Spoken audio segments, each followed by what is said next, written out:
Sahabat Shalom, Bapak Yahweh pasti memberkati kita sekalian. Haleluya.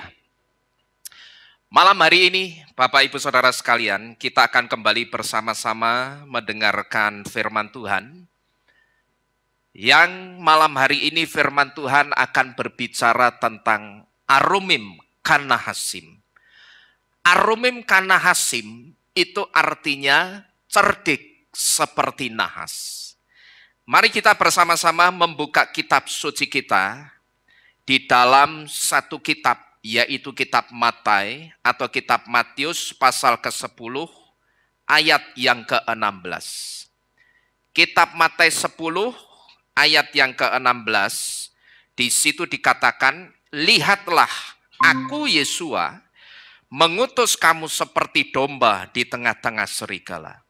Oleh karena itu, jadilah cerdik seperti ular. Saya baca dari versi aslinya, jadilah cerdik seperti nahas dan tulus seperti merpati. Amin. Nah, Bapak Ibu Saudara sekalian, kalau kita mengacu ke ayat ini, saudara, sebetulnya di sini Yesua itu sedang menyuruh kita untuk belajar dari ular.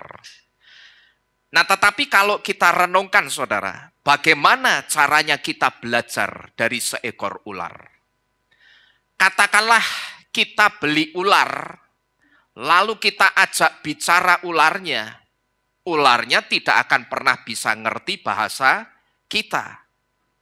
Dan disinilah, saudara, seringkali kekristenan yang masih memakai pola pengajaran Yunani terbentur di sini.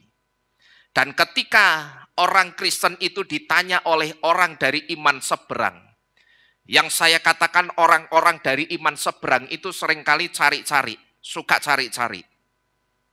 Di situ banyak orang Kristen yang tidak bisa menjawab bagaimana caranya belajar dari ular. Di situ banyak saya perhatikan orang Kristen yang terbentur, saudara, ketika ditanya bagaimana caranya belajar dari ular. Kenapa saya katakan banyak orang Kristen yang terbentur di situ? Karena memang tidak usah di logika pun, ular, semua orang tahu ular itu binatang. Dan binatang tidak bicara dengan bahasa manusia, terkecuali orang yang ngerti bahasa binatang. Tetapi saya katakan orang yang ngerti bahasa binatang sekalipun, dia tidak akan bisa belajar dengan ular soal kecerdikan yang dimaksud oleh Yesua. Karena nanti kita akan ngerti, saudara, ular yang dimaksud Yesua itu sebetulnya bukan ular seperti yang kita bayangkan selama ini, yang wujudnya seperti ini, bukan. Yaitu seekor binatang yang melata dan seekor binatang yang berjalan dengan perutnya. Dan kalaupun binatang itu bisa jinak dengan manusia, sebetulnya itu karena binatang bisa merasakan kasih yang diberikan oleh seorang manusia. Dan itulah bahasa kasih atau bahasa cinta. Yang terkadang bahasa cinta atau bahasa kasih itu tidak bisa diucapkan dengan kata-kata. Tetapi bahasa cinta atau bahasa kasih itu bisa dirasakan sentuhan energi kasihnya. Nah, lalu bagaimana, saudara? Kita belajar dari ular. Di sini, saudara, kita harus tahu dulu bahwa kata ular dalam bahasa Ibrani, selain ditulis dengan kata nahas, ular juga ditulis dengan kata tanin. Dan ketika Yesua suruh kita belajar dari ular, Yesua itu tidak menyuruh kita belajar dari tanin. Tetapi Yesua sedang suruh kita belajar dari siapa ini? Dari nahas. Nah, mungkin di sini ada di antara kita yang bertanya-tanya, kalau memang ular itu dalam bahasa Ibrani tidak hanya ditulis dengan kata nahas, tapi juga ditulis dengan kata tanin, yang kalau diterjemahkan ke dalam bahasa Indonesia artinya sama-sama ular, terus bedanya apa? Nahas sama tanin itu. Tanin itu saya sebut sebagai nahas yang dikutuk atau nahas yang sudah dikutuk. Yang kemudian ketika nahas itu sudah dikutuk, dia berjalan pakai apa ini? Pakai perutnya, yang kemudian ketika dia berjalan dengan perutnya, kita menyebutnya dengan menjalar atau melata. Sedangkan nahas wujudnya sama seperti kita manusia, dan nahas itu juga punya tingkat intelijensi atau tingkat kecerdasan yang sangat tinggi. Tetapi yang membedakan nahas dengan kita, kalau kita manusia, nahas itu dari keluarga apa itu? Dari keluarga binatang. Jadi ini bedanya tanin sama nahas, saudara. Kalau saudara yang baru di tempat ini, mungkin saudara agak asing dengan kata nahas. Saya jelaskan sedikit. Jadi ketika Hawa di dalam kitab suci dibujuk oleh ular, bayangan kita itu jangan kita bayangkan ada ular yang melata, lalu ular itu berdiri kayak ularnya orang India itu, sing disulingi terus ngadeg, terus dia ngomong-ngomong sama Hawa, dia bujuk Hawa. Nah, bayangan kita jangan seperti itu, saudara. Tapi yang membujuk Hawa saat itu, yang namanya nahas, itu wujudnya sama seperti kita. Wujudnya persis plek seperti manusia, dia telinganya ya di kanan kiri seperti ini, mukanya itu ya seperti kita, di muka itu ada telinga, ada hidung, ada mata, ada mulut. Dia punya tangan yang seperti kita, punya tubuh, dada, kaki, telapak tangan yang persis plek seperti kita juga. Cuman yang membedakan, nahas itu bukan kaum manusia, tetapi dia kaum binatang. Ya, jadi dari sini saudara-saudara mesti ngerti dulu, supaya pengetahuan kita merata. Yang lama maupun yang baru bisa ngerti. Nahas itu apa sih? Supaya kita ngerti, ini sebetulnya satu rahasia besar yang terkubur di dalam Torah. Ini adalah rahasia besar di Taman Eden. Karena kalau kita renungkan saudara, coba saudara logika saja. Mana mungkin seekor binatang itu bisa berbicara dengan manusia? Tentu saja tidak bisa. Terkecuali kalau binatang itu dibuka mulutnya sama Bapak Yahweh sendiri. Seperti kasusnya siapa? Balhum. Balhum itu siapa? Bileam. Ketika dia mau berangkat mengutuki orang-orang Israel, saat itu Bapak Yahweh pakai keledainya Balhum, keledainya Bileam. Dia buka mulutnya, keledainya Bileam, sehingga saat itu keledainya Bileam itu tiba-tiba bisa ngomong. Tapi karena saat itu Bileam itu tidak peka, seharusnya ketika dia melihat keledainya bisa ngomong, dia akan kaget. Tetapi ternyata saat itu Bileam tidak kaget saudara, tapi justru apa? Keledainya itu diajak debat, diajak ribut, diajak ngomong. Tanpa dia sadar kok keledaiku ini bisa ngomong gitu loh. Nah, terkecuali seperti itu saudara. Terkecuali Bapak Yahweh yang pakai mulut binatang untuk berbicara kepada manusia. Nah, itu baru bisa. Tetapi kalau pada umumnya, binatang itu tidak bisa bicara dengan manusia. Binatang tidak bicara dengan bahasa manusia. Terkecuali juga kalau ada orang yang ngerti bahasa binatang dan dia bisa berkomunikasi dengan binatang. Tetapi sekali lagi saya tekankan, sekalipun orang itu ngerti bahasanya binatang, dia tidak akan pernah tahu maksudnya Yesua disuruh belajar dari kecerdikannya ular, yang dimaksud oleh Yesua itu tidak akan pernah ngerti. Karena ini adalah satu rahasia besar. Soal nahas ini satu rahasia besar yang selama ini terkubur di dalam Torah.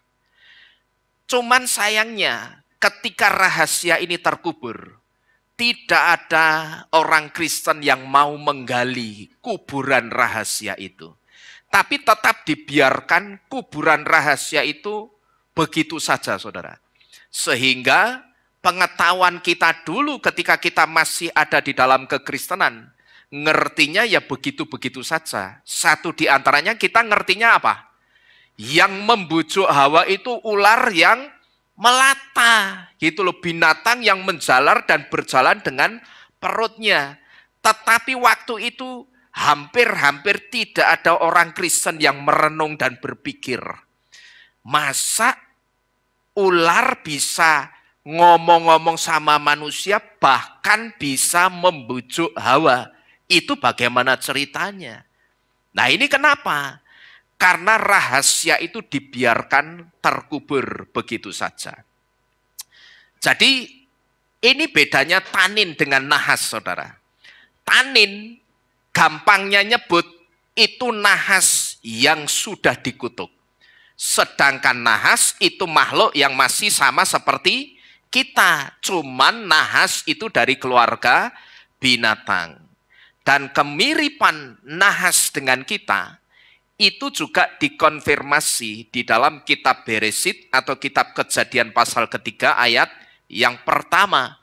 Bahwa nahas atau makhluk yang bercahaya itu juga bisa berbicara seperti kita.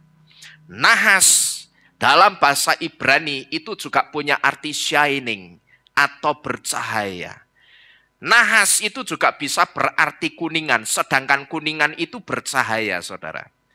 Dan kemiripan antara nahas dengan kita manusia itu juga dikonfirmasi di dalam kitab Kejadian pasal ketiga ayat yang pertama. Bahwa nahas atau makhluk yang bercahaya itu juga bisa berbicara seperti kita manusia. Coba kita baca. Beresit atau Kejadian pasal ketiga ayat yang pertama. Di situ dikatakan, adapun ular itu cerdik. Saya baca dari versi aslinya, adapun nahas itu cerdik, lebih dari segala binatang liar di padang yang telah Yahweh Elohim jadikan. Dan dia berkata kepada wanita itu, benarkah Elohim berfirman bahwa kamu tidak boleh makan dari semua pohon di taman ini?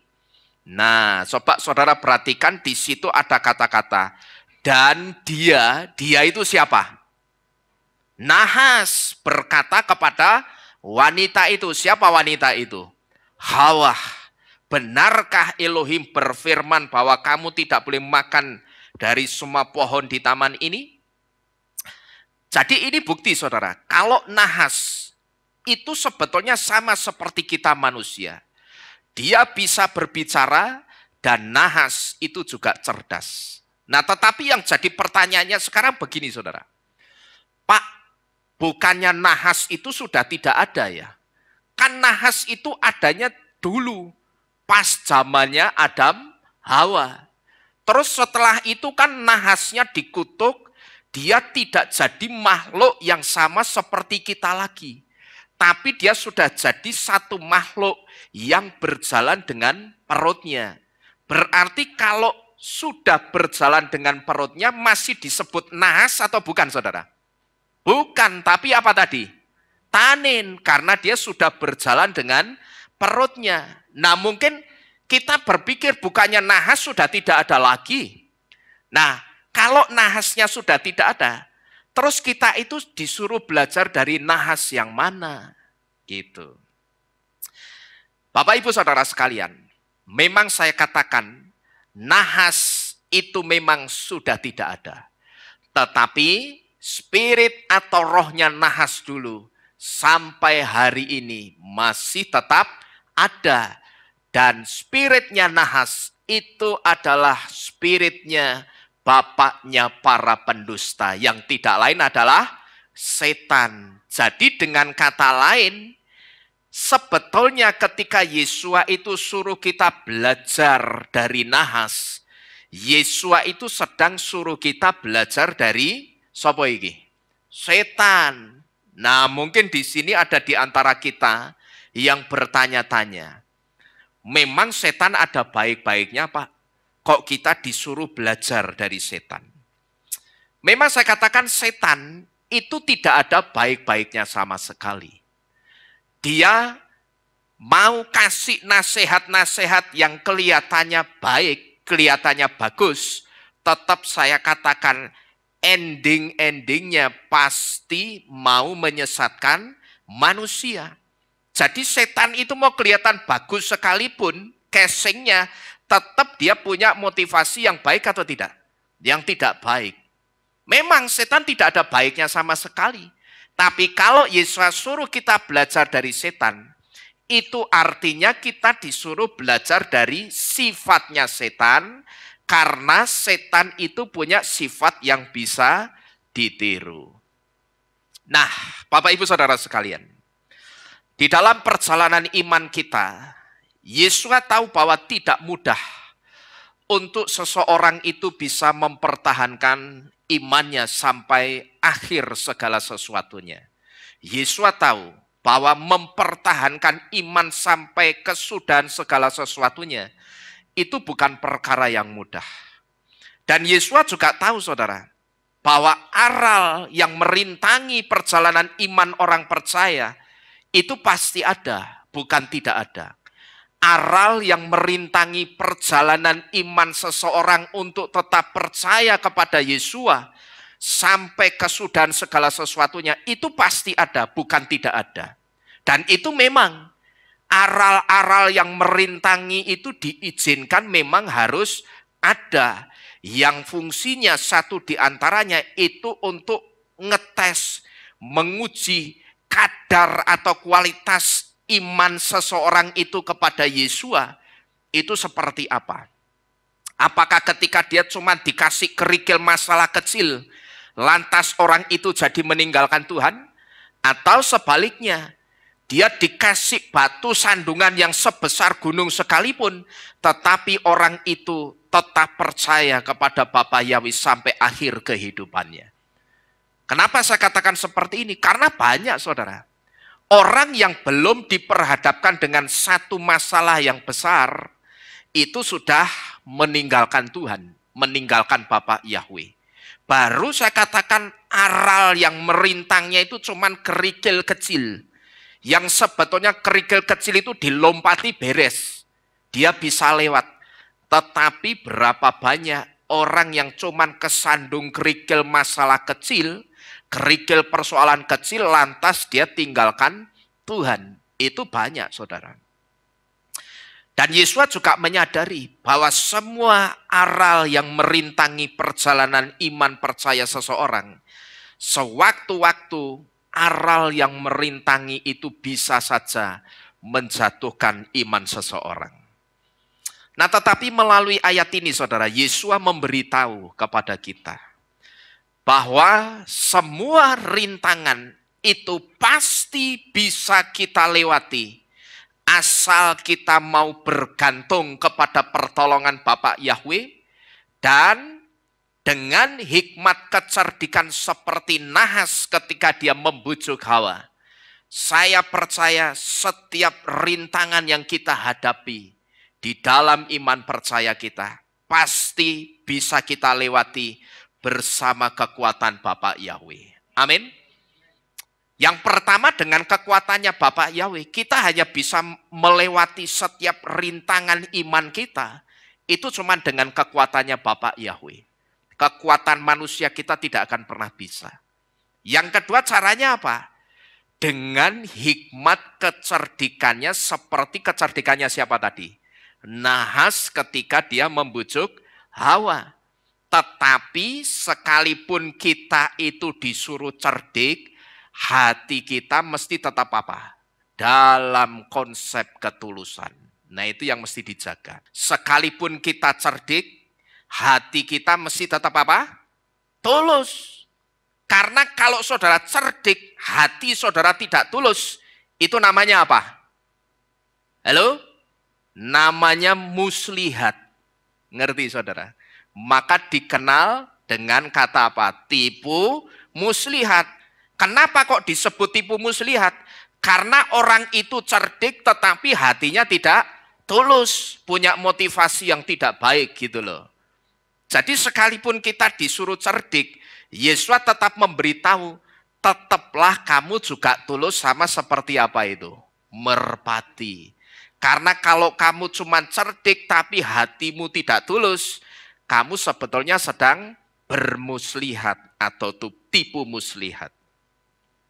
Jadi kalau sekarang ini saudara lihat atau saudara melihat ular itu sangat cerdik ketika memburu mangsanya.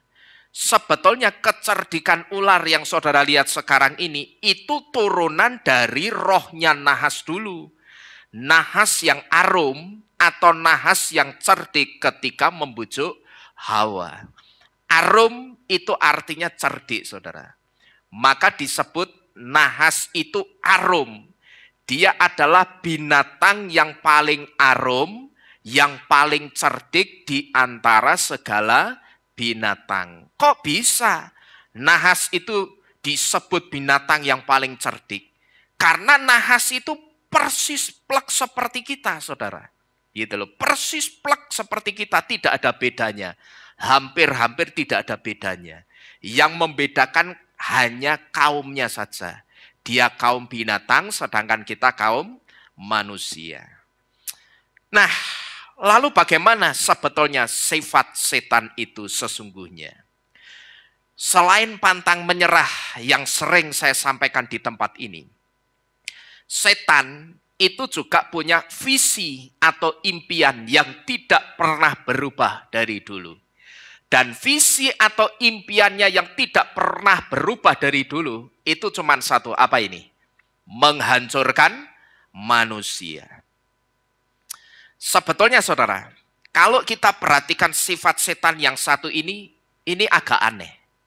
Setan itu punya sifat, dia punya visi dan impian yang tidak pernah berubah sejak dahulu kala. Tetapi saya katakan, sifatnya yang satu ini agak aneh. Kenapa saya katakan aneh? Karena setan itu sudah bisa dipastikan jatahnya itu di mana? Neraka kekal, gitu loh.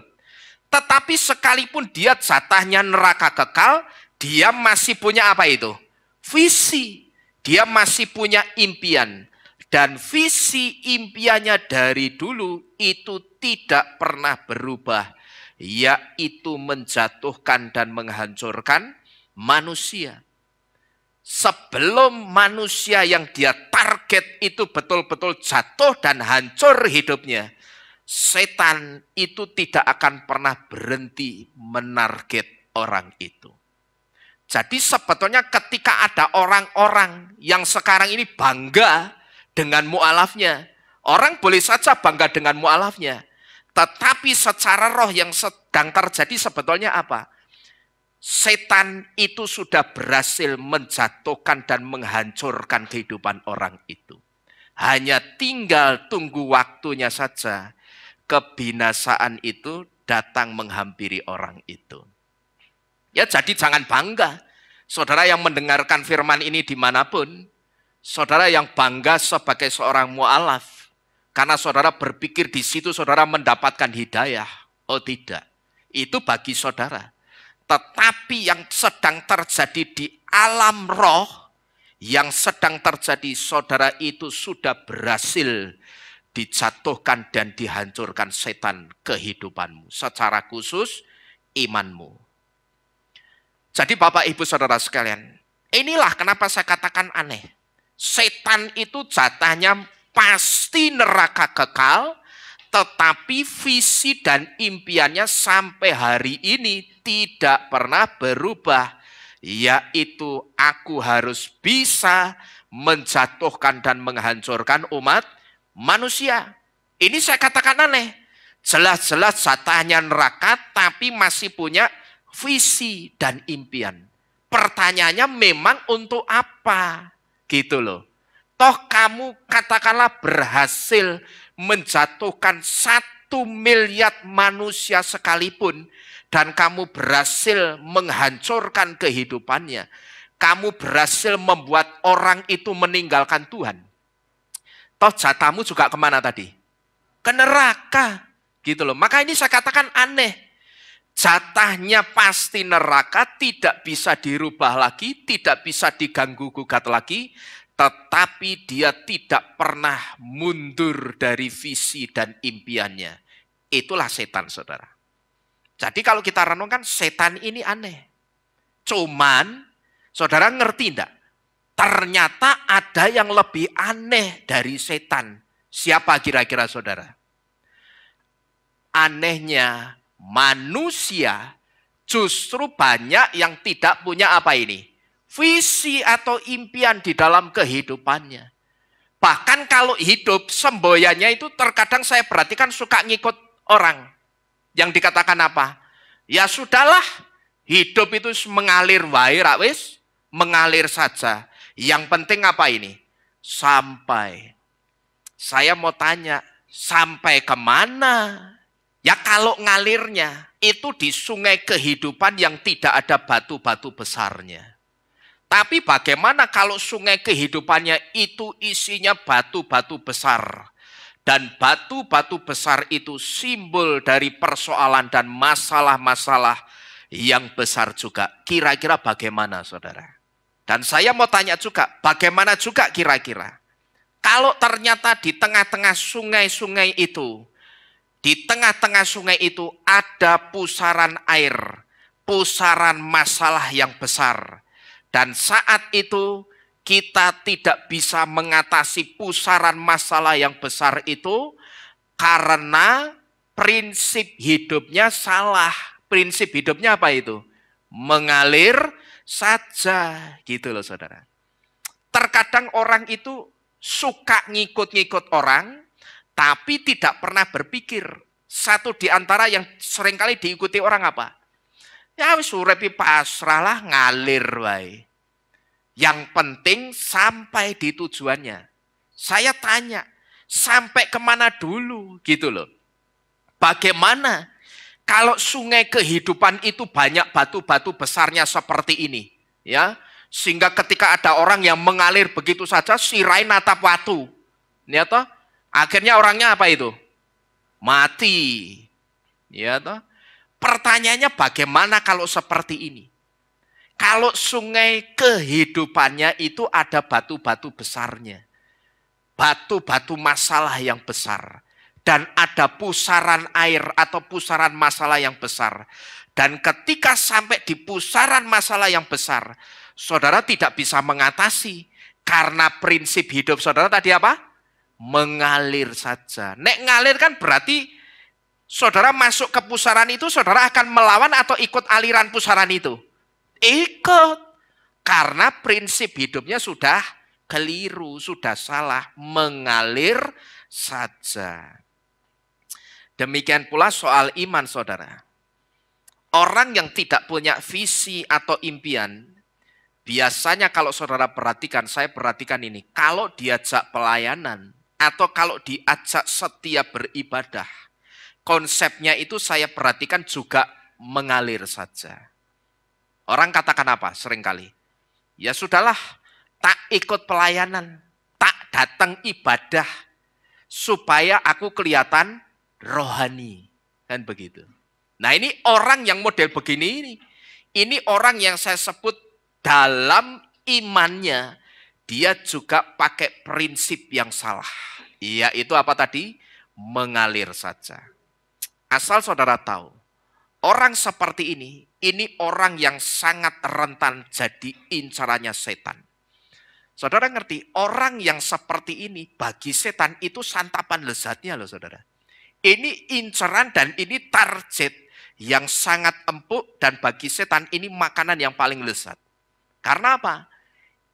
Baik kehidupannya atau imannya itu cuma dikonsep mengalir begitu saja. Padahal kita selalu diberitahu. Ungkapan dunia saja mengenal satu istilah. Ikan yang hidup itu ikan yang melawan arus, bukan ikan yang ikut arus. Itulah ikan yang hidup. Tetapi manusia yang bukan ikan, yang bukan binatang, Kenapa saya perhatikan prinsip hidupnya itu justru seperti ikan, tapi bukan ikan yang hidup, tapi ikan yang mati. Yang cuman ikut arus begitu saja. Nanti begitu ikannya yang mati itu sampai di pusaran air, ya dia akan ikut masuk dalam pusaran air itu. Yang adalah simbol dari pusaran masalah yang besar. Dan ketika dia masuk dalam pusaran masalah, dia akan kewalahan. Dia tidak akan bisa mengatasi masalah itu. Karena sudah terbiasa hidupnya dibuat apa? Mengalir saja. Jadi orang yang seperti ini, orang itu tidak sadar kalau orang itu sangat rentan jadi incerannya setan. Dan dia juga adalah orang yang sangat mudah dijatuhkan setan. Karena apa? Karena orang yang tidak punya visi atau impian di dalam kehidupan dan imannya. Ibarat membangun sebuah rumah, itu bangun rumah tapi tidak pakai apa ini? Blueprint, tidak pakai gambar rencana. Kalaupun rumahnya itu jadinya ya apa? Asal-asalan. Padahal semua yang berkualitas, semua yang bermutu itu pasti ada gambar rencananya atau ada blueprintnya. Jadi dengan kata lain saudara, orang yang tidak punya visi dan orang yang tidak pernah punya impian di dalam kehidupan dan imannya, itu orang yang saya sebut tidak berkualitas atau tidak bermutu kehidupan dan imannya. Jadi melalui sifat setan yang pertama ini saudara, Yesus sedang memberitahu kepada kita. Milikilah satu visi impian yang besar. Bahwa suatu hari kelak, hidupku pasti dipakai Bapak Yahweh lebih dahsyat lagi untuk kemuliaan Bapak Yahweh. Amin. Saudara mesti punya visi dan impian seperti ini. Jangan saudara justru berpikir apa? Wis, tak jadi jemaat biasa welah. Aman. Kalau jadi jemaat biasa itu aman. Meneh ning kehilat mawar Syaron. Gembalane kaya macan kae. Bahkan ngluwi macan. Gitu toh. Nek jadi pelayan Tuhan di sini, ikut pelayanan di sini bahaya. Gitu loh. Ayo. Sudah belum? Saudara punya satu visi dan impian yang besar. Atau saya tanya, sampai mati saudara mau tetap ngangeti bangku kehilat. Ya, ngangetin bangku kehilat pakai bokong saudara yang panas. Mau seperti itu atau saudara punya visi impian yang besar. Dan di situ saudara ambil langkah. Aku akan ambil langkah untuk melayani Bapak Yahweh lebih lagi. Aku tidak mau cuma jadi jemaat. Ada tahu saudara?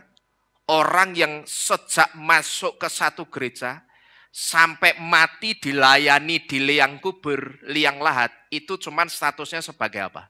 Jemaat tok. Tidak ada pelayanan sedikit pun yang dikerjakan orang itu. Nah seringkali orang alasannya apa? Pelayanan kan tidak harus di mimbar. Ya memang.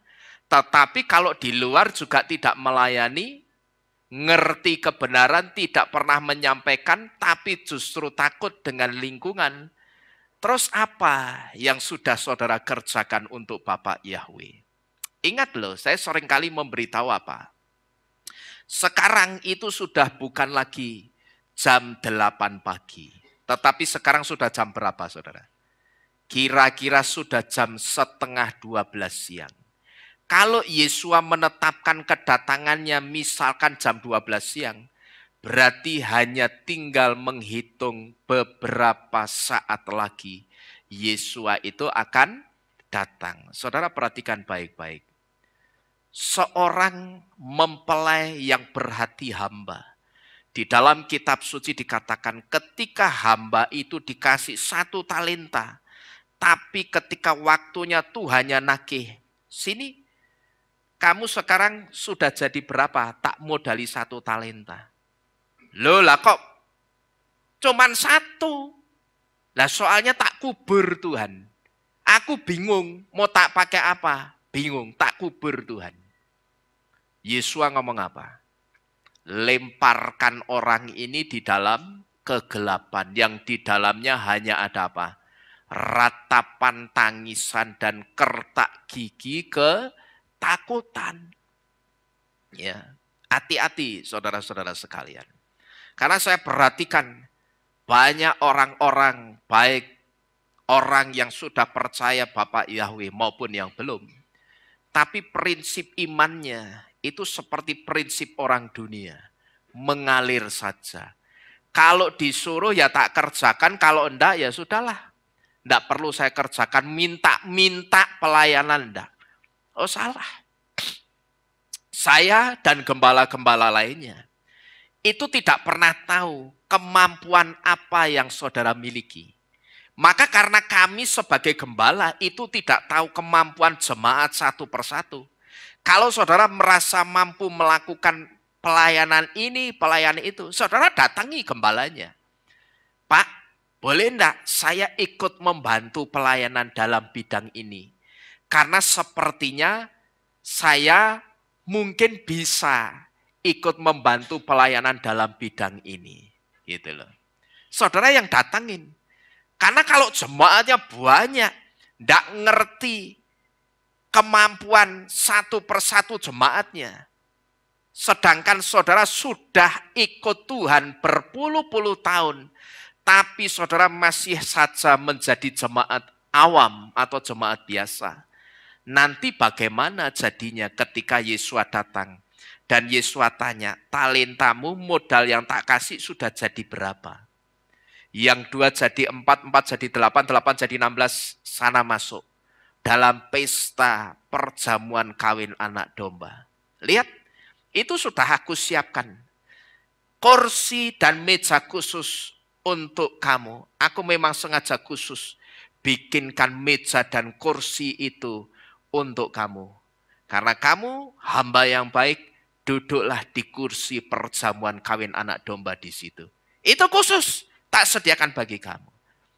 Tapi kepada orang yang tidak mengembangkan talentanya atau justru dikubur, justru pekerjaan Tuhan, pelayanan dia tinggal, iman dia tinggal, Tuhan dia tinggal, ya sudah masuk sana. Yesus akan suruh malaikatnya bawa orang ini dalam kegelapan. Yang tidak pernah dia lihat sebelumnya kegelapan itu. Di situ hanya ada apa saudara? Ratapan, tangisan, kertak gigi, ketakutan. Jadi Bapak Ibu Saudara sekalian, milikilah sebagai orang yang percaya Bapak Yahweh. Jangan saudara cuma mau jadi jemaat biasa. Jangan mau jadi jemaat awam. Tapi milikilah satu visi atau impian. Paling tidak mimpikan dulu. Mimpikan suatu hari kelak aku percaya. Aku tidak akan terus-terusan jadi jemaat biasa. Tapi aku pasti dipakai Bapak Yahweh lebih luar biasa dan dahsyat lagi untuk kemuliaan Bapak Yahweh. Amin. Saudara mau? Haleluya. Ya, jadi miliki visi dan impian yang besar. Karena orang yang tidak punya visi atau impian itu bahaya. Hidupnya itu kalau saya perhatikan flat, saudara, datar, begitu saja. Itu saya perhatikan banyak yang seperti itu. Kalaupun datang ke Keilat sebagai jemaat, saya perhatikan bahkan ada yang apa? Cuman plongo gitu loh. Nah itu orang yang tidak punya visi dan impian seperti itu. Plongo itu seperti orang apa? Ngah-ngoh. Nah, saudara kalau ngerti Faris ya kira-kira seperti itu. Ya, saudara mau seperti itu. Ngah-ngoh, teko, nyawang galuh, ngawang yani, gitu toh. Mau saudara seperti itu. Ya, iman saudara iman ngah-ngoh. Iman plongo jangan seperti itu. Tapi milikilah visi dan impian yang besar. Saya juga punya visi dan impian yang besar. Kehilat ini pasti mengembang ke kanan ke kiri. Ke atas, ke bawah, ke muka, ke belakang. Saya punya satu visi dan impian juga. Saya sudah bayangkan terus. Di atas Kehilat ini akan saya taruh lampu mercusuar yang muter. Dan nanti di setiap kaca lampunya, itu akan saya tulis nama Yahweh, nama Yesua, Ruach HaKodes, tulisan Torah, Tauwareshe. Saya akan tulis di situ. Dengan maksud apa, saudara? Ketika cahaya lampu itu bersinar, mutar, mengitari kota Semarang ini, maka tempat atau orang yang melihat cahaya mercusuar kehilat mawar Syaron, orang itu hatinya, jantung hatinya akan dijamah Bapa Yahweh. Dan orang itu, tempat itu akan dimenangkan untuk kemuliaan Bapa Yahweh. Itu visi impian saya. Wah lah kok muluk-muluk. Lah gereja saya cilik, jemaat saya sithik muluk-muluk, mimpine gedungnya gede-gede. Loh itu nek orang gondes ya seperti itu mikirnya, ya toh. Mikirnya selalu wis urip yo rasa muluk-muluk. Loh katakanlah itu cuman pikiran. Sekarang saya tanya, saudara mau memikirkan yang baik atau yang tidak baik? Gitu loh. Pasti setiap kita tidak akan pernah. Saya yakin tidak ada orang yang berpikir, kapan uripku sebatang kiri? Ada saudara? Saya yakin kok tidak ada. Saya yakin setiap orang pasti pengen secara ekonomi finansial hidupnya kaya raya. Ya toh? Ada orang yang kepingin hidup, kapan ki aku dadi sebatang kiri? Ya toh wis dhewean kere sisan. Ngerti saudara? Sebatang kere itu hidup sendiri kere sisan. Mangan kangelan, ambekane kembang kempis, mengi. Ada yang mau seperti itu? Saya tanya. Tidak ada pasti. Tapi saya yakin setiap orang pasti kepingin. Hidupnya sehat, uangnya banyak, bisa melayani Bapak Yahweh dengan hartanya, dengan tenaganya. Yesua datang, diangkat semua. Pengen enggak kira-kira seperti itu? Pasti pengen. Cuman semua keinginan yang seperti itu mesti dimulai dari satu hal yang sederhana. Miliki apa tadi? Visi atau impian. Saya lihat ini Bu Naomi Eko. Dia sudah tunjukkan imannya, visi impiannya. Kalau saudara WhatsApp dia, sekarang picture-nya itu bukan rupane dia. Ya toh? Bukan andeng-andengnya, tapi apa? Rumah yang bagus. Karena dia apa? Punya visi atau impian. Tidak jadi kontraktor lagi. Alias kontrak-kontrak. Tapi dia kepingin punya rumah sendiri. Nah ini bagus yang seperti ini. Cuman masalahnya cuman majang display picture apa dihidupi imannya. Nah itu. Nek ndak dihidupi imannya cuman sampai kapanpun sampai mati yang dadi gambar WhatsApp. Ya toh? Itu bisa dihidupi, itu bisa terwujud kalau dia tidak malas. Dia bayangkan, dia sudah hidup di satu rumah yang punya sendiri. Tidak kontraktor lagi. Bisa terjadi enggak kira-kira? Bisa. Saudara ngerti semua yang ada di dalam kehilat ini. 99%, bahkan hampir 99%, itu Bapak Yahweh yang kasih lewat tangan-tangan orang yang mengasihi pekerjaan Tuhan di tempat ini. Tapi semua itu dulu saya ingat ada seseorang, kolonel angkatan darat, namanya Kolonel Pangrukruk, namanya Pak Pangruruk. Dulu saya ingat sebelum kehilat ini ada AC-nya seperti ini. Waktu itu Pak Pangruruk itu diminta pelayanan di sini. Saya ingat dia nubuatkan dari tempat ini. Suatu saat nanti gereja ini tidak akan panas lagi. Gereja ini akan pakai AC yang banyak. Dan itu terjadi. Nah, nubuatan seperti ini kami tangkap. Kami imani, kami amini, terus kita bayangkan. Saya bayangkan, saudara, kita bayangkan. Terjadi, Bapak Ibu Saudara sekalian. Dan ketika kita juga mengimani kehilat kita, mengembang ke kanan, ke kiri, ke atas, ke bawah, ke muka, ke belakang. Saya juga punya satu kerinduan yang sama seperti Pak Lukas yang sudah terrealisasi di Magelang. Saya juga kepingin punya seperti rumah bahagia yang akan menampung jemaat Tuhan yang masa tuanya itu mungkin tidak ada yang memperhatikan.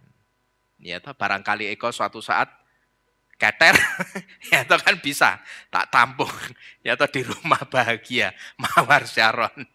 Lo barangkali anaknya keluar kota, ya toh, anaknya keluar kota ada yang memperhatikan, tela-telo di rumah kini kok, ya toh, masukin rumah bahagia.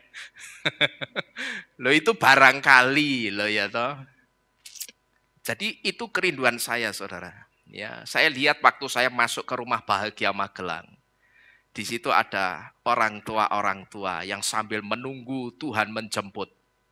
Saya perhatikan mereka tidak lagi sedih. Mereka bahagia. Karena kalau di panti jompo itu rata-rata biasanya ya tidak semua panti jompo. Kalau panti jompo atau nek ngarani panti apa sih? Panti Werda.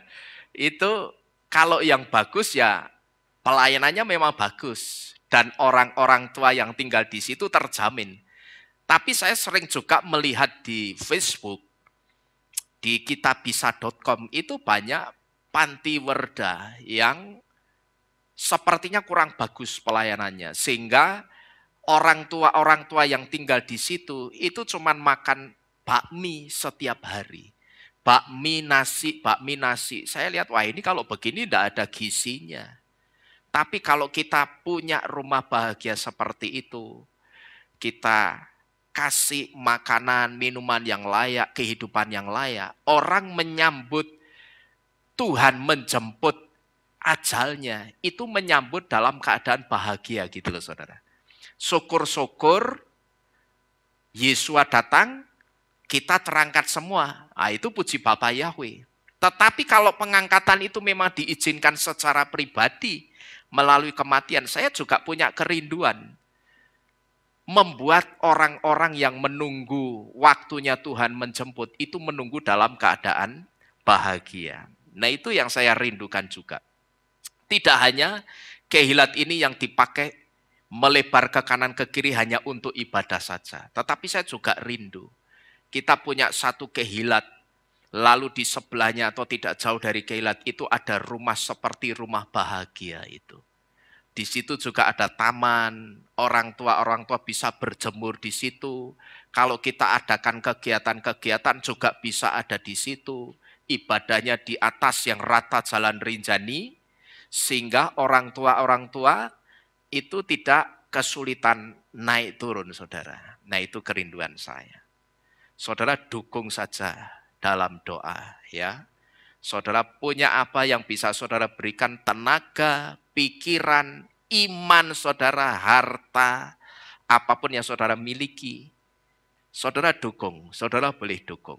Kalau saudara tidak punya harta yang berlebih, doakan kami di tempat ini. Karena rumah ini sudah bukan jadi rumah saya pribadi. Tetapi rumah ini sudah dipersembahkan kepada Bapak Yahweh untuk pekerjaan Bapak Yahweh. Jadi sekali lagi, saudara miliki satu visi dan impian yang besar. Supaya kehidupan saudara dan iman saudara itu juga berubah. Kemudian yang kedua, setan itu punya sifat yang kreatif. Coba kita bersama-sama buka kitab suci kita di dalam kitab Beresit atau Kejadian 39 ayat 10 sampai dengan yang ke-15. Beresit atau Kejadian 10 ayat 39, sorry. Kejadian 39 ayat 10 sampai 15.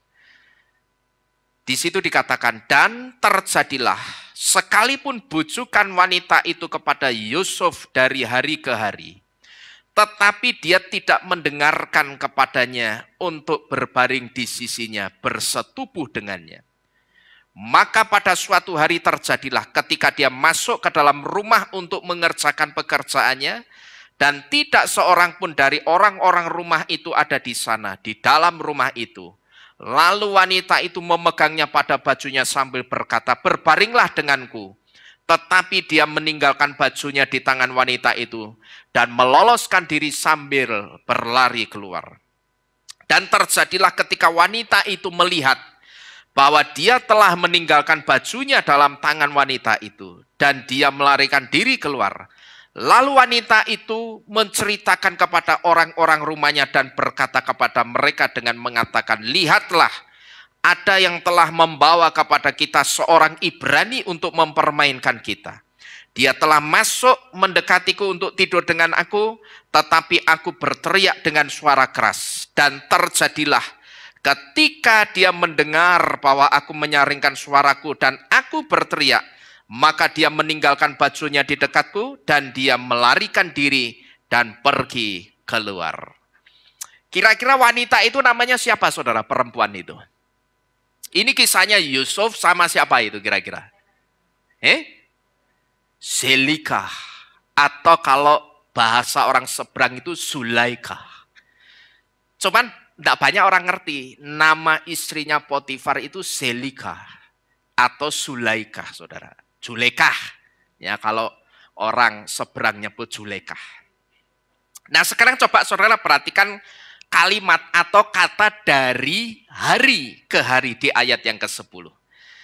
Nah saudara-saudara sekalian, kata atau kalimat dari hari ke hari di sini, ini sebetulnya artinya setan itu selalu up to date, cari cara baru. Hari ini, ketika dia mau coba jatuhkan orang dengan plan A atau dengan rencana A, misalkan rencana A itu gagal, maka setan itu tidak akan berhenti. Tapi dia akan pakai plan apa? Plan B. Dia pakai rencana B atau rencana kedua. Nanti kalau rencana B atau rencana kedua masih gagal juga, dia akan pakai plan C. Dan ketika plan C itu belum berhasil juga, dia akan terus putar otaknya. Apa gue? Pokok cari cara yang lebih kreatif sampai dia berhasil menjatuhkan umat manusia. Karena setan itu juga ngerti apa, saudara? Kreatif itu juga cara untuk sukses. Maka setan itu juga kreatif, saudara-saudara sekalian. Jadi kalau saudara perhatikan ada kata-kata dari hari ke hari, itu artinya setan itu selalu up to date, selalu memperbarui caranya. Dia terus cari cara-cara yang kreatif supaya dia bisa menjatuhkan orang. Dia coba jatuhkan seseorang pakai cara A, tidak bisa. Oh berarti cara ini kurang kreatif ini. Aku mesti cari cara yang lebih kreatif lagi. Pakai plan B. Plan B tidak bisa. Oh berarti ini masih kurang kreatif. Cari cara C atau plan C. Pokok sampai orang itu betul-betul bisa dijatuhkan. Nah setan itu punya sifat yang seperti itu. Bapak ibu saudara sekalian. Dia kreatif. Nah kita jangan kalah sama setan.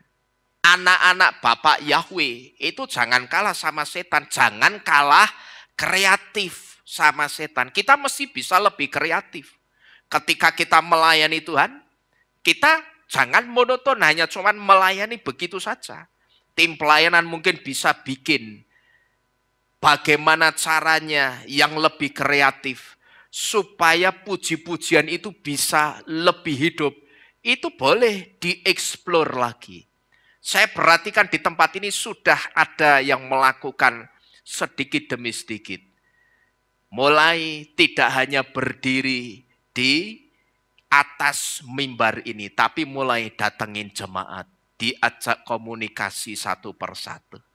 Itu juga satu di antara cara yang kreatif untuk membuat puji-pujian atau suasana puji-pujian itu bisa hidup.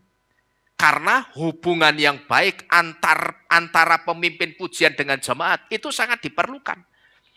Dan ketika pemimpin pujian itu mau turun, ngajak komunikasi jemaat, ditanya sebagai intermesonya, itu bagus, itu akan menjalin satu komunikasi yang baik.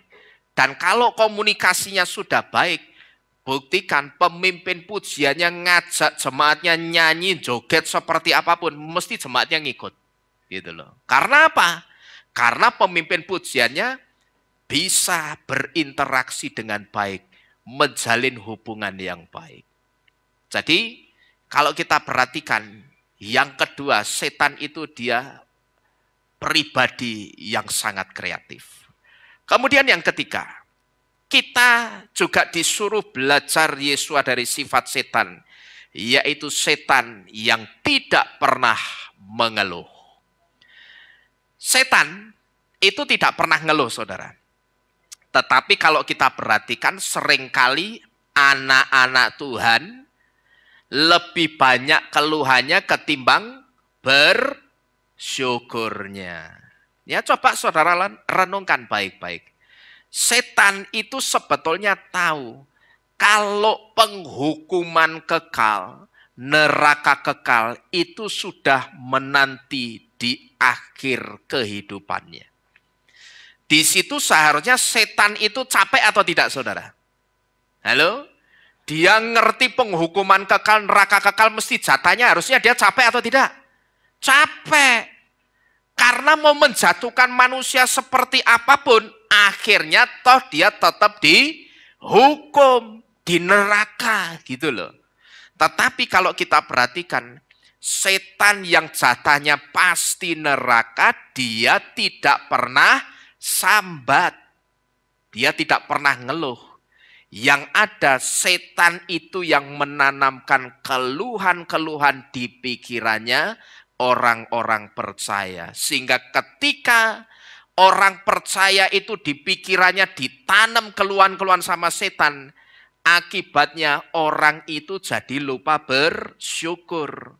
Jadi kalau saudara itu lebih banyak sambate, luwih akeh sambatnya, lebih banyak ngeluhnya, sebetulnya keluhan-keluhan saudara itu tanamannya setan, asal saudara ngerti, gitu loh.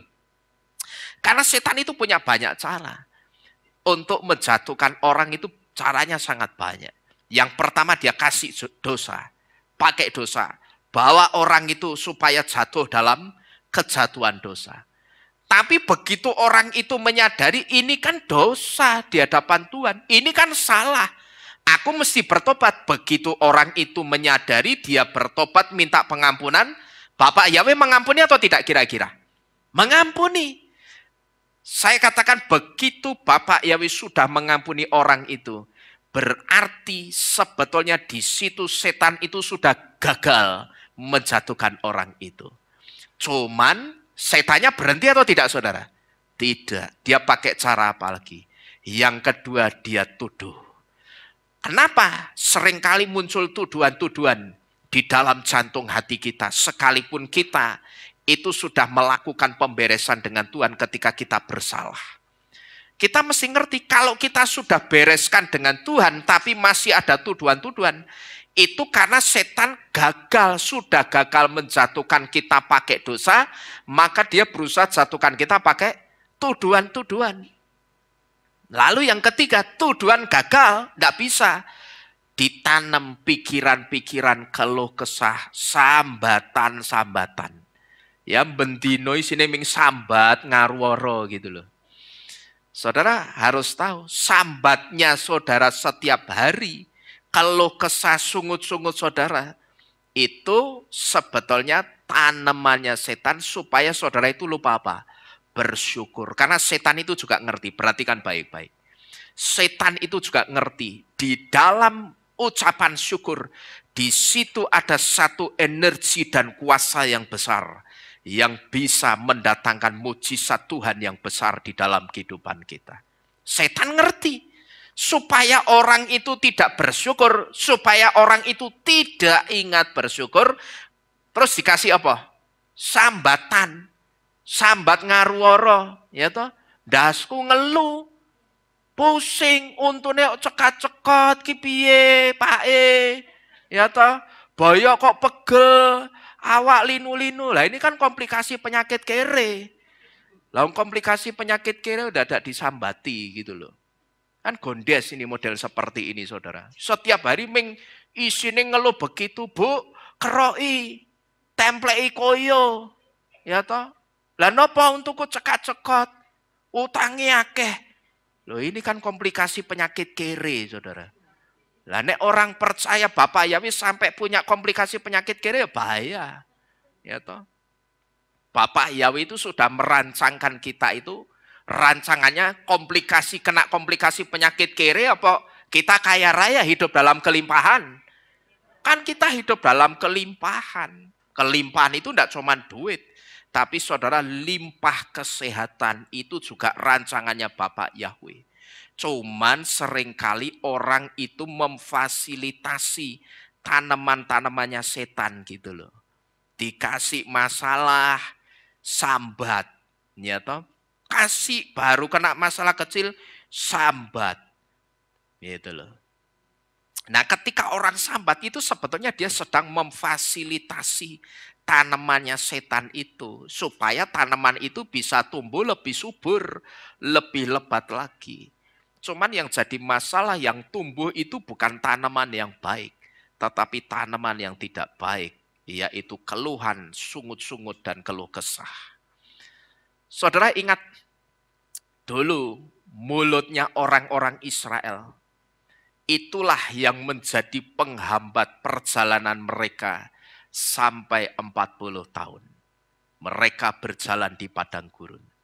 Menurut sebuah penyelidikan, seharusnya dari Mitsrayim sampai Kanaan, dari Mesir sampai Kanaan, itu tidak sampai 40 tahun.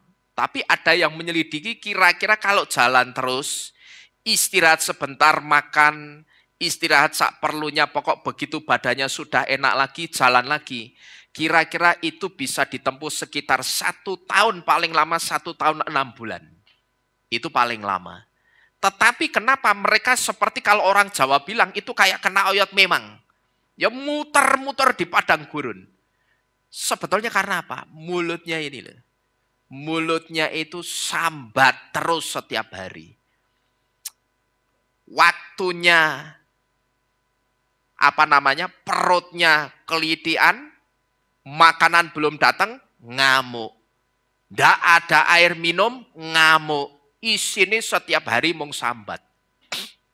Ya kan? Itulah yang membuat mereka, perjalanan mereka di padang gurun, itu harus ditempuh selama 40 tahun. Sekalipun saya katakan, 40 tahun itu juga ada pelajaran pentingnya. Di situ saudara, nanti suatu saat saya sampaikan. Angka 40 itu juga ada pelajaran pentingnya di situ. Tetapi kalau secara hitung-hitungan normal seharusnya cuma setahun lebih 6 bulan paling lama. Mesir ke Kanaan sampai. Tapi mereka berputar-putar di padang gurun selama 40 tahun. Karena begitu mulut mereka mengeluh, saat itu GPS-nya Bapak Yahweh, tiang awannya itu akan berhenti. Jagrok, mandek, grek, tidak bergerak. Dan saudara tahu, tidak bergeraknya tiang awan, itu ada yang 2 tahun, ada yang 15 tahun, bahkan ada yang sampai 20 tahun tidak bergerak sama sekali. Hanya gara-gara apa? Mulutnya itu dideteksi Bapak Yahweh. Mulutnya orang-orang Israel itu jahat. Karena apa? Mereka setiap hari dipelihara Bapak Yahweh. Waktunya makannya dikasih makan, minum dikasih minum. Mereka tetap dikasih kesehatan sehingga mereka bisa jalan terus di padang gurun yang panas dan dingin kalau malam. Tetapi mulutnya tetap apa saudara? Sambat gitu loh. Sempat mulutnya itu selalu berkeluh kesah. Jadi saudara mesti hati-hati. Keluhan-keluhan saudara itu tanamannya setan. Ya, hati-hati karena keluhan dan sungut-sungut itu energi penghancur hidup yang sangat hebat. Kemudian yang keempat, setan itu juga punya sifat dia tidak pernah mengharapkan imbalan. Setan kalau kerja, dia tidak pernah mengharapkan imbalan apapun. Sekalipun setan itu punya motivasi. Kalau motivasinya tetap ada, tapi dia tidak mengharapkan imbalan. Imbalan dan motivasi tidak sama. Ya, dia tidak pernah mengharapkan imbalan apapun, tetapi dia punya motivasi. Motivasinya apa tadi? Pengen menghancurkan manusia. Tetapi saya perhatikan, pernah saya melihat seorang pembicara. Mohon maaf, kalau persembahan saya tidak 100 juta, mohon maaf saya tidak bisa melayani di gereja Anda. Bayangkan saudara. Kalah ya sama setan ya. Setan tidak pernah mengharapkan imbalan apapun, tapi pendeta ada yang ngomong. Itu ngundang saya jemaatnya memangnya berapa ratus ribu. Oh cuman 1.000. Mohon maaf, saya tidak bisa datang melayani. Kumpulkan dulu. Ya minim 10.000 orang lah. Nanti saya datang melayani. Terus nanti saya naiknya pesawat ekonomi apa bisnis ya? Ekonomi Pak. Oh maaf, kalau saya sudah terbiasa bisnis. Kalau di ekonomi bokong saya gatal soalnya. Terus persembahannya berapa ya? Ya kami ada dana persembahan untuk Bapak sekian puluh juta. Oh mohon maaf. Kalau tidak 100 juta, mohon maaf saya tidak bisa melayani di gereja Anda. Kalah enggak sama setan kira-kira saudara? Kalah. Setan tidak pernah mengharapkan imbalan sama sekali. Tetapi orang justru lebih setan daripada setannya. Gitu loh. Nyata malah berharap imbalan yang banyak baru mau melayani Tuhan. Kemudian, setan itu juga selalu memotivasi manusia dengan janji-janji manisnya. Dan manusia kecenderungannya apa saudara? Lebih suka mendengarkan yang manis-manis. Di saat setan itu suka memotivasi orang dengan janji-janji manisnya, pas ketemu orang itu juga senangnya dengar yang manis-manis, yang enak-enak di telinga. Tapi kalau firmannya keras, firmannya ngoreksi dosanya, apa yang terjadi? Ngamuk, marah. Saudara tahu, buat setan orang yang seperti ini, yang cuman seneng dengar yang enak-enak di telinga, itu santapan lezatnya saudara. Itu makanan target yang sangat empuk dan enak buat setan. Karena setan tahu, satu di antara senjatanya setan menjatuhkan manusia, itu dikasih yang enak-enak. Setan ngerti, kalau aku mau gaet orang itu, aku tarik orang itu, tak tuduh-tuduh terus, ya enggak bisa. Maka saya sebut yang namanya dosa itu mesti enak. Siapa ngomong dosa itu enggak enak? Loh saya itu dulu dari situ. Dan saya ngerti betul untuk keluar dari kubangan dosa atau kesalahan itu tidak mudah. Terkecuali memang kasih karunia dan memang ada niat untuk tesyufah. Bukan metanoia ya. Tetapi ada niat untuk tesyufah, orang itu akan keluar. Dan harus suka, orang yang mau sungguh-sungguh tesyufah itu dengar nasihat. Tapi kalau orang telinganya ditutup untuk nasihat dan malah menghindari nasihat, saya bisa pastikan sampai kapanpun, orang itu tidak akan pernah bisa tesyufah. Kalau metanoia, mungkin. Cuman yang jadi masalah pertobatan yang benar itu bukan metanoia, tapi tesyufah. Memang bedanya apa? Apakah cuma beda masalah bahasa Ibrani dan Yunani? Tidak. Metanoia itu hanya pertobatan yang sebatas di pikiran. Artinya hanya sebuah penyesalan. Ada. Oh aku memang salah ini. Iya aku memang salah. Tapi sudah berhenti sampai di penyesalan dan menyadari saja. Tapi tidak pernah ada perubahan sikap yang disebut dengan tesyufah. Yang artinya turning back, kembali kepada jalannya Bapak Yahweh yang benar. Itu tidak ada. Itu bedanya tesyufah dan metanoia. Bedanya pertobatan pola Ibrani dan pola Yunani. Itu seperti itu saudara. Setan ngerti, nek tak kasih yang tidak enak-enak, dia tidak akan mau ikut aku. Nah kalau saudara tipe orang yang cuma senang dengar firman yang berkat-berkat, tetapi ketika dosa saudara dikoreksi firman, saudara marah, saudara mesti hati-hati, saudara itu inceran empuknya setan. Karena saudara di mata setan itu santapan lezatnya, itu hidangan yang lezat bagi setan. Karena cara termudah untuk menjatuhkan orang, itu pakai yang enak-enak. Dinina-bubukkan pakai firman yang bicara berkat-berkat terus. Nanti begitu firmannya ngomong akhir zaman, pengangkatan, ngomong soal apa yang akan terjadi di zaman anti Hamasyah. Yang terjadi apa? Wah, aja ngomong ku ya, awakku greges kabeh. Loh, ada yang begitu loh. Pak Pendeta khotbahnya yang santai-santai aja lah. Aja ngomong torah, jangan ngomong torah. Meneh torah awakku tambah greges kuwi. Aku mangan iso mangan babi, mbok kongkon ra entuk mangan mangan apa? Babi. Ya awakku iso greges kabeh. Gitu. Loh, ada yang seperti itu, saudara. Bahkan pernah ada yang komentar di YouTube Kehilat. Di video makanan kosher. Ada orang yang mengatakan apa? Pak Pendeta, jangan matikan mata pencarian kami.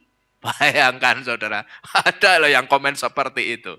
Saya ngandani kenapa si babi itu tidak kosher, tidak boleh dimakan. Komennya, Pak Pendeta, jangan matikan mata pencarian kami. Oh, itu ada. Padahal kita ngasih tahu yang benar. Kenapa babi itu tidak boleh dimakan, tidak boleh dikonsumsi. Tidak kosyernya itu kenapa? Gitu loh. Jangan sampai orang hanya tahu babi tidak kosyer, tetapi tidak tahu tidak kosyernya itu apa. Nah, itu dijelaskan. Tapi terimanya malah lain. Dianggap saya mematikan mata pencariannya. Jadi sekali lagi, saudara. Kalau saudara itu tipe orang atau tipe jemaat yang cuman seneng dengar firman yang berkat-berkat. Tapi ketika dosa saudara dikoreksi, firman saudara marah, hati-hati. Saudara itu target empuknya setan. Jadi pilihan ada di tangan kita, saudara. Apakah iman kita itu mau dibangun di atas pondasi yang keras, di atas pondasi keva, atau di atas pondasi pasir? Pilihan ada di tangan kita. Keva atau batu karang itu keras. Dan saya sebut batu karang atau keva, itulah firman Elohim yang selalu menegur dan mengingatkan kita. Yang tujuannya tidak lain supaya iman kita itu lebih baik lagi. Gitu loh. Maka Yesus sendiri mengatakan apa? Di atas keva inilah aku akan mendirikan jemaatku. Bukan mendirikan gerejaku, tapi mendirikan jemaatku. Kenapa kok di atas keva ini?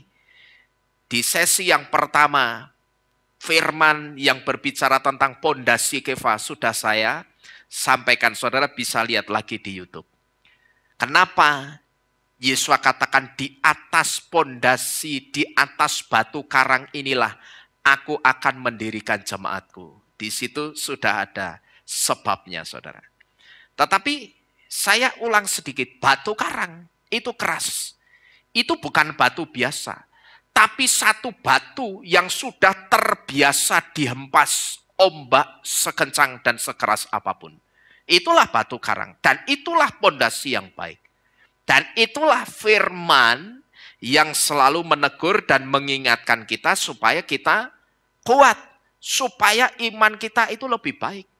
Tapi kalau saudara cuma seneng dengerin yang berkat-berkat, dan respon saudara ketika merespon berkat itu jauh lebih keras ketimbang ketika saudara merespon, saudara merasa firman ini menegur menempel aku. Di situ saudara justru kelumprak-kelumpruk, perengat-perengut, ya besengat-besengut, asem aku meneh. Hati-hati, siap-siap saudara. Saudara jadi santapan setan yang lezat. Tunggu waktu saja. Saudara akan jatuh kalau saudara model imannya seperti itu.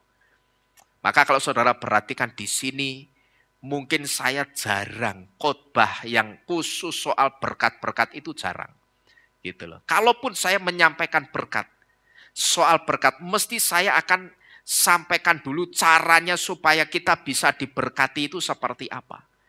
Dan biasanya cara supaya bisa diberkati itu bukan cara yang mudah.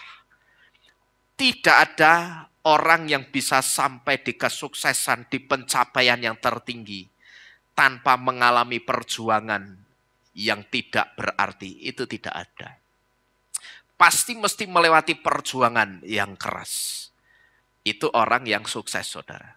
Gitu loh. Ya, jadi kalau saudara perhatikan, saya juga mengajarkan tentang berkat. Tetapi saya juga harus memberitahu bagaimana supaya kita bisa diberkati. Karena saya ingin berkat yang kita terima itu satu berkat yang kuat, saudara. Maka kalau saudara perhatikan, setiap mau pergantian tahun Gregorian, kita selalu adakan ibadah pentahiran dan pemberkatan tahun yang baru, yang akan kita hidupi bersama-sama. Kenapa saya tidak pernah mengatakan ibadah nanti tanggal 31 Desember itu ibadah pemberkatan tahun baru? Tidak.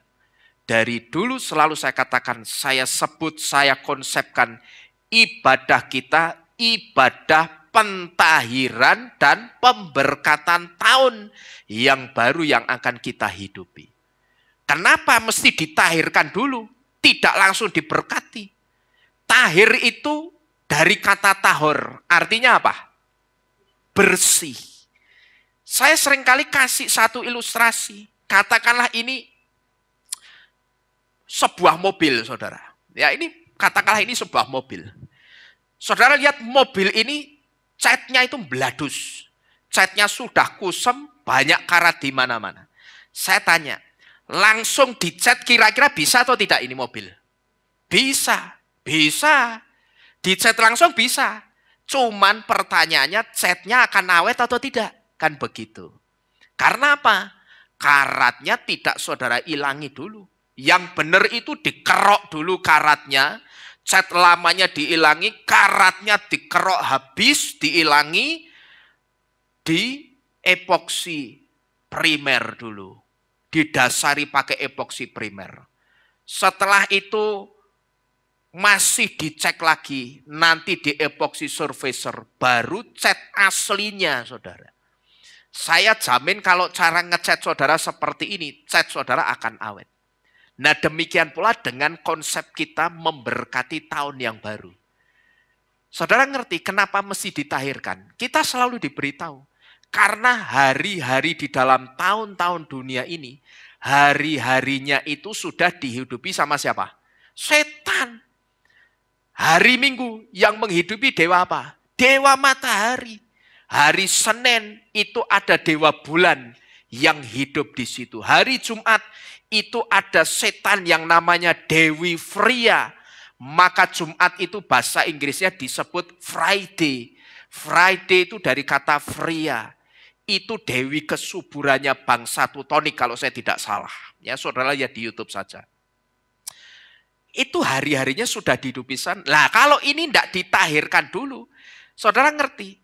Berkat yang saudara minta dari Bapak Yahweh. Ketika saudara minta berkat, saudara kan diberkati sama Bapak Yahweh. Tapi berkat saudara itu tidak akan pernah melekat kuat di dalam kehidupan saudara. Karena apa? Berkat itu ditaruh di atas dasar intervensinya setan. Gitu loh. Otomatis begitu saudara dapat berkat. Saudara pernah enggak mengalami satu kejadian seperti ini? Saudara dapat duit banyak, tapi hilangnya, perginya duit itu juga cepat. Pernah enggak kira-kira? Pernah ya? Tapi saudara yang pernah mengalami seperti ini pernah merenung atau tidak? Kok duitku itu aku dapatnya banyak tapi keluarnya cepat. Keluarnya juga banyak. Bahkan lebih banyak dari masuknya. Itu kenapa? Karena saudara ketika minta berkat, saudara tidak pernah tahirkan dulu wadah berkat saudara. Wadah berkat saudara itu masih kotor. Gitu loh. Kehidupan saudara yang dipakai sebagai wadah berkatnya itu masih kotor. Tidak saudara kuduskan, tidak saudara tahirkan. Dan uang yang jadi berkat saudara, itu tidak pernah saudara tahirkan, tidak pernah saudara kuduskan. Maka kalau saudara perhatikan, ketika saya mendoakan semua uang-uang di meja minhah atau persembahan dan maaser atau persepuluhan dan teh rumah ini, saya selalu katakan apa? Saya bawa persembahan dan persepuluhan ini dalam tanganmu Bapak Yahweh. Bapak kuduskan, Bapak tahirkan semua persembahan persepuluhan ini. supaya ketika semuanya dipakai untuk pekerjaanmu di tempat ini, pekerjaan Bapak Yahweh bisa sukses besar dan diberkati. Saya selalu minta uang-uang itu dikuduskan dan ditahirkan dulu. Karena kita tidak pernah ngerti asal uang itu dari mana, kita tidak pernah ngerti. Saudara, tangannya yang membawa uang persembahan dan persepuluhan itu mungkin tangan saudara bersih. Tapi ternyata ketika saudara mendapatkan berkat uang itu, saudara dapat berkat dari orang lain, cuman dengan cara yang kotor. Kita kan tidak ngerti, saudara. Paham ya? Maka itulah kenapa saya selalu arahkan. Sebelum saudara masukkan persembahan dan perpuluhan, jangan cuman langsung cemplang-cempluk. Tapi doakan, kuduskan, tahirkan dulu. Di sini pun saya doakan lagi. Saya kuduskan, saya tahirkan. Supaya jadi berkat untuk pekerjaan Tuhan di tempat ini. Ini yang keempat. Setan itu punya sifat yang suka selalu memotivasi manusia dengan janji-janji manisnya. Jadi saudara mesti hati-hati ya. Dia cara menjatuhkannya itu dikasih yang manis-manis. Pokok sing enak-enak di telinga gitu loh. Kalau saudara sampai jadi tipe jemaat yang seperti itu, saudara mesti waspada. Karena saudara inceran empuknya setan. Kemudian berikutnya, setan itu punya sifat, dia adalah pribadi yang konsisten. Coba kita baca, Ayub 1 ayat yang ke-6. Di situ dikatakan, pada suatu hari, ketika anak-anak Elohim datang menghadap Yahweh, dan setan pun datang di antara mereka. Nah, sampai ayat 7 saudara. Di ayat 7 dikatakan, dan Yahweh bertanya kepada setan, dari mana engkau datang setan? Dan setan menjawab. Dan setan menjawab Yahweh serta berkata, dari menjelajahi bumi dan berjalan ke sana kemari di atasnya. Nah sekarang saudara perhatikan kalimat dari menjelajah bumi dan berjalan ke sana kemari di atasnya. Kalimat atau kata-kata dari menjelajah bumi dan berjalan ke sana kemari di atasnya, kata-kata ini sebetulnya sedang menunjukkan kekonsistenan setan. Kalau kita perhatikan saudara, sejak kejatuhannya, setan itu tetap konsisten pada pekerjaan dan visinya. Dia tidak pernah menyerah, bahkan lebih kreatif lagi mencari cara untuk menjatuhkan manusia. Dia tidak pernah mengeluh dan tidak pernah malas mengerjakan misinya, sekalipun dia tahu pada akhirnya penghukuman kekal dan jurang kebinasaan menanti. Tetapi justru kenapa anak Bapak Yahweh yang justru akhir hidupnya itu keselamatan kekal, tetapi kalau kita perhatikan berapa banyak orang-orang yang sudah percaya Bapak Yahweh, belum diuji dengan pengujian yang besar, itu sudah apa? Sudah jatuh, sudah malas melayani, sudah malas beribadah. Pak, saya tidak ibadah dulu ya, soalnya saya itu lagi banyak masalah. Saya cuma mau tanya begini, memangnya kalau tidak ibadah, masalahmu selesai Pak? Itu pertanyaan saya. Ini cara dari mana? Gitu loh. Tidak ibadah, masalah selesai. Karena tidak ada rumusannya. Jauh dari Tuhan, dekat pertolongan tidak ada. Jauh dari Tuhan, dekat pertolongan, rumusnya bukan seperti itu. Jauh dari Tuhan itu berarti jauh dari provider kita. Handphone kita saja, kalau jauh dari antena BTS, begitu ditelepon apa bunyinya?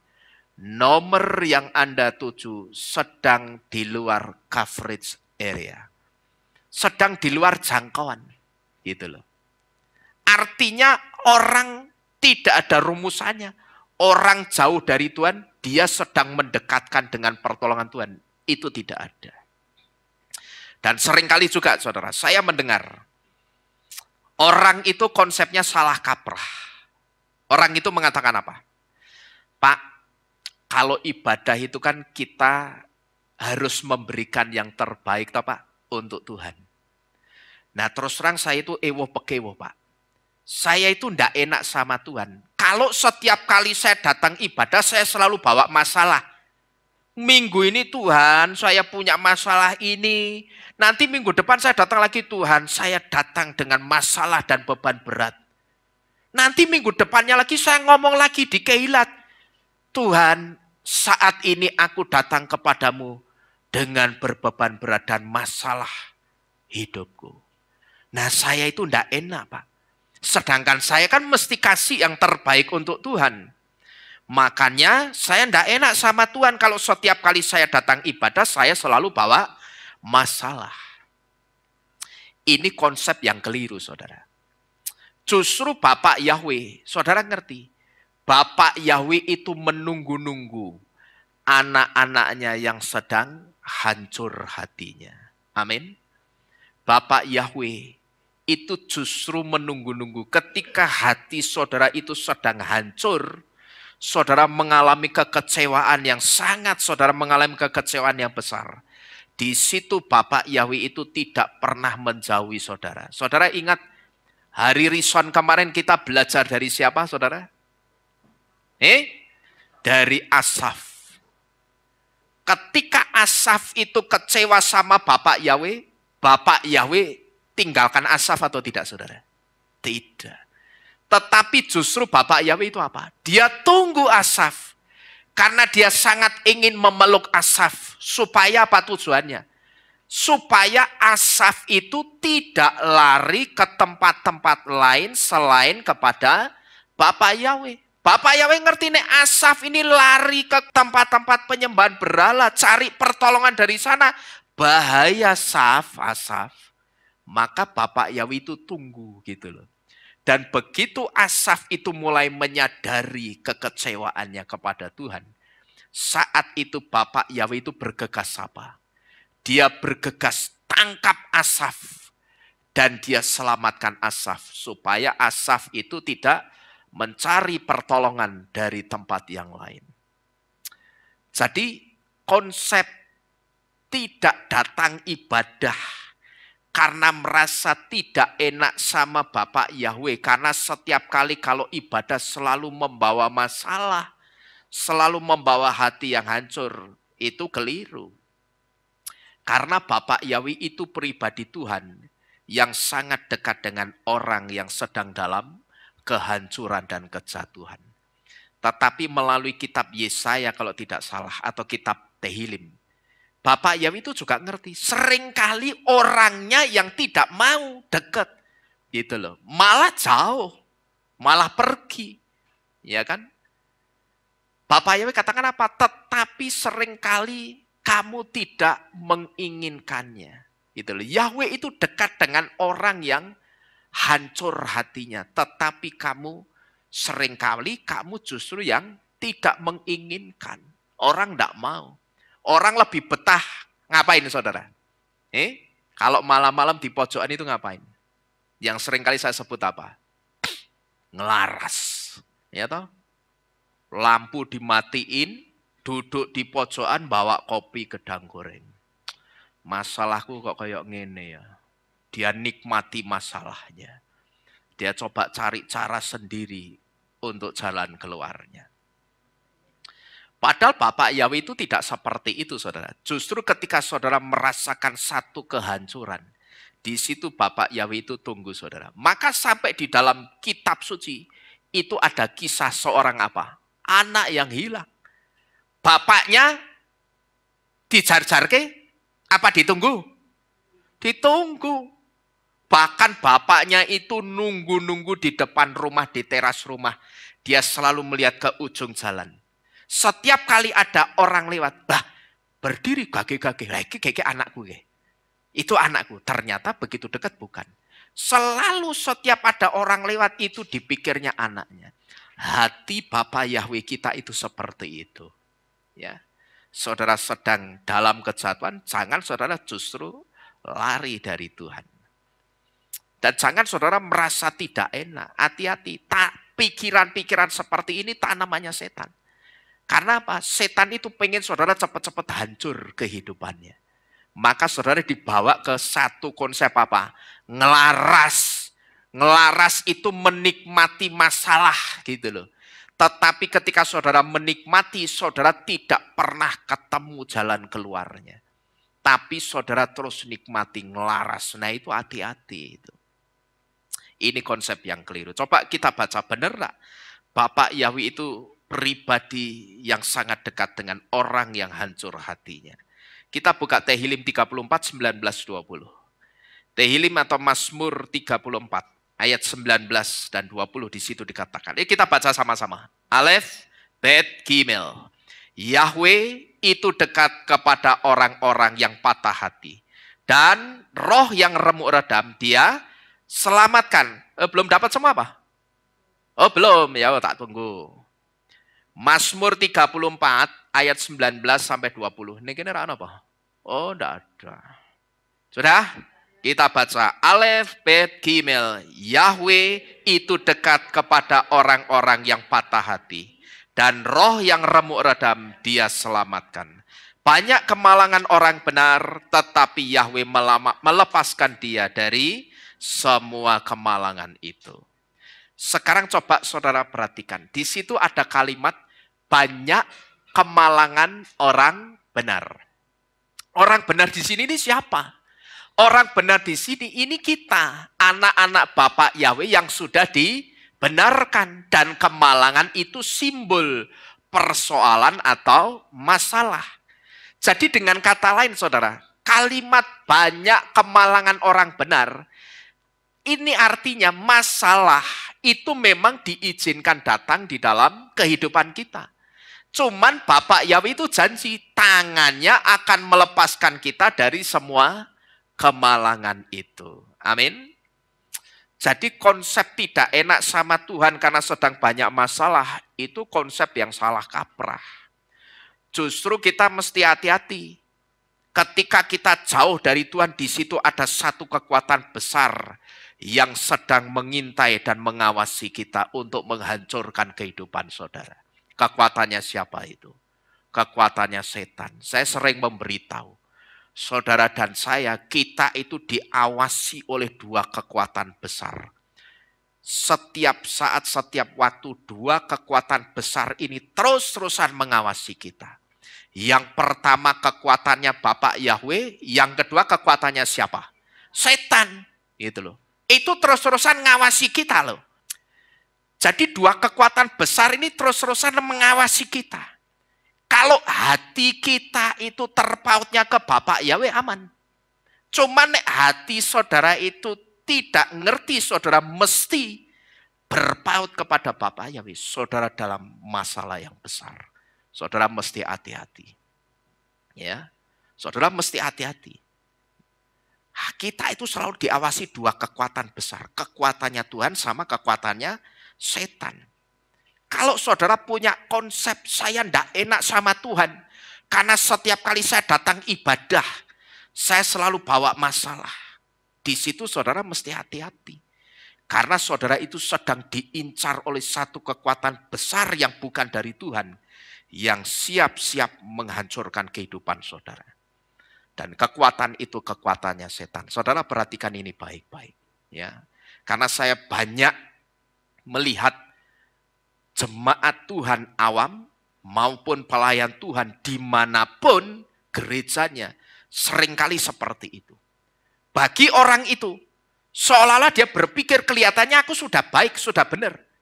Kalau ngasih Tuhan itu ngasih sesuatu yang terbaik. Loh itu benar.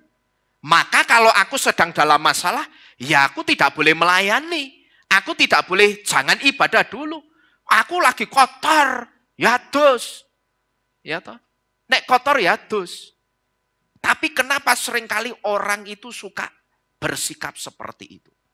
Dia merasa kotor, bukannya mandi, bukannya pemberesan sama Tuhan, tapi justru menjauh. Bahaya besar. Dan saya perhatikan banyak terjadi. Orang yang sedang dalam kejatuhan dan dia merasa kotor, tidak layak terus menghidupi tuduhan-tuduhan. Sampai hari ini saya perhatikan orang itu tidak juga keluar mentas dari kejatuhannya. Karena apa? Dia terus-terusan merasa kotor gitu loh. Loh, kita melakukan satu dosa, satu kesalahan itu betul. Ada kekotoran yang kita bawa. Tapi kan kita sudah diajari cara membersihkannya bagaimana?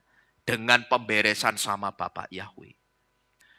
Jadi jangan saudara punya pikiran seperti itu. Justru ketika saudara sedang merasakan satu kejatuhan atau kehancuran, datanglah kepada Bapak Yahweh, karena Bapak Yahweh itu Tuhan pribadi yang sangat baik. Dia sangat dekat dengan orang-orang yang hancur hatinya. Kemudian yang terakhir, kita disuruh Yesua belajar dari setan, dari sifat setan, karena setan itu memiliki tim kerja yang baik. Kita baca coba. Matius 12 ayat 26.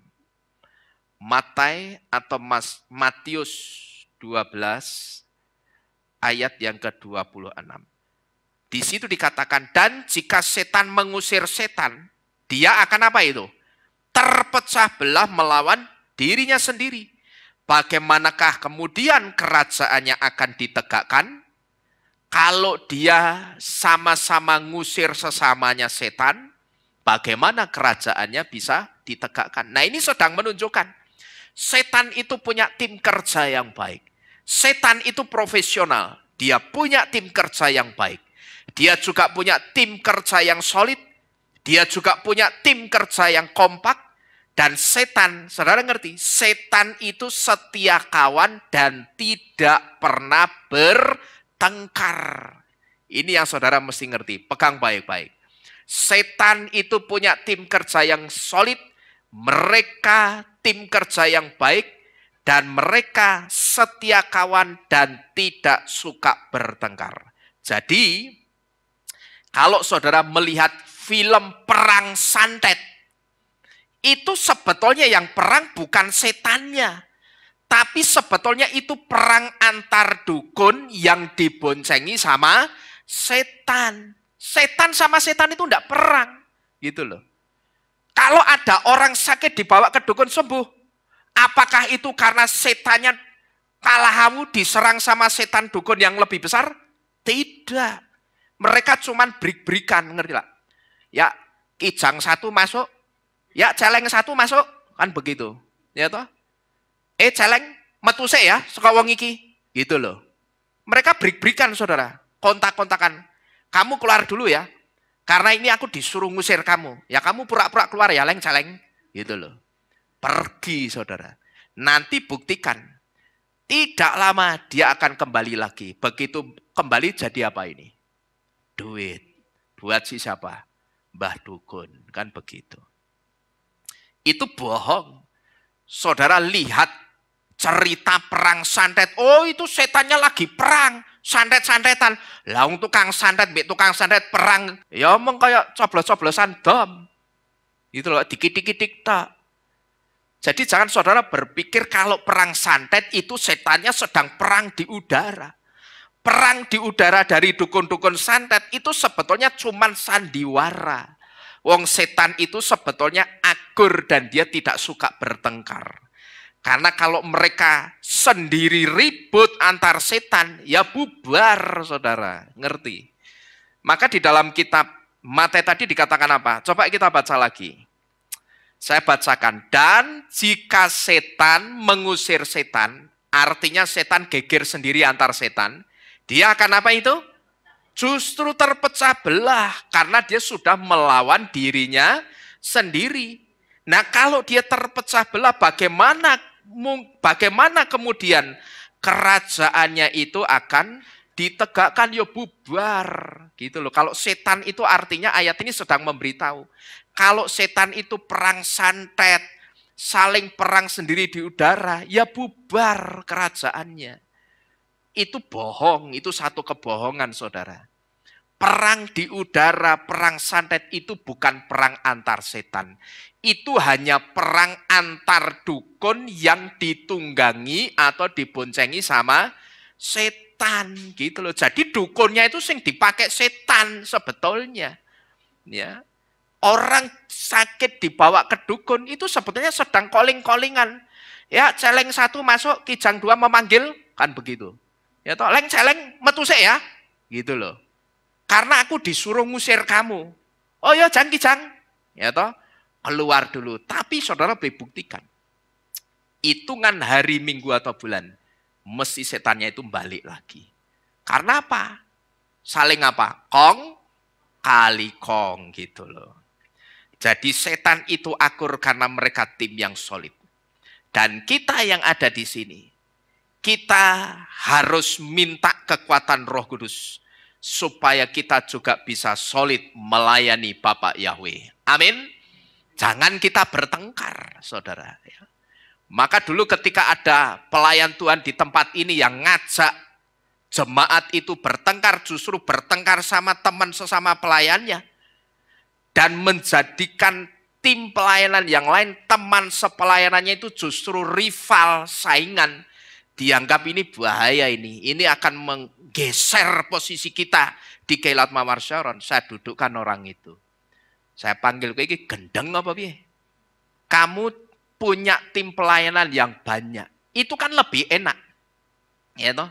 Nggak setiap ibadah pelayanan terus. Enak enggak kira-kira? Meringankan gitu loh. Lah kok malah kamu jadikan rival, mbok anggap saingan. Kamu itu gendeng atau gimana? Saya tegur keras orang itu, saudara. Itu justru Tuhan yang kirim orang-orang yang punya talenta-talenta untuk membantu pekerjaan Tuhan di tempat ini. Ya, jadi kita sesama tim pelayanan, jangan kalah sama setan. Ya, kita sudah baca sendiri ya. Ya, saudara sudah buktikan sendiri ya. Setan itu bertengkar atau tidak tadi di kitab Matai?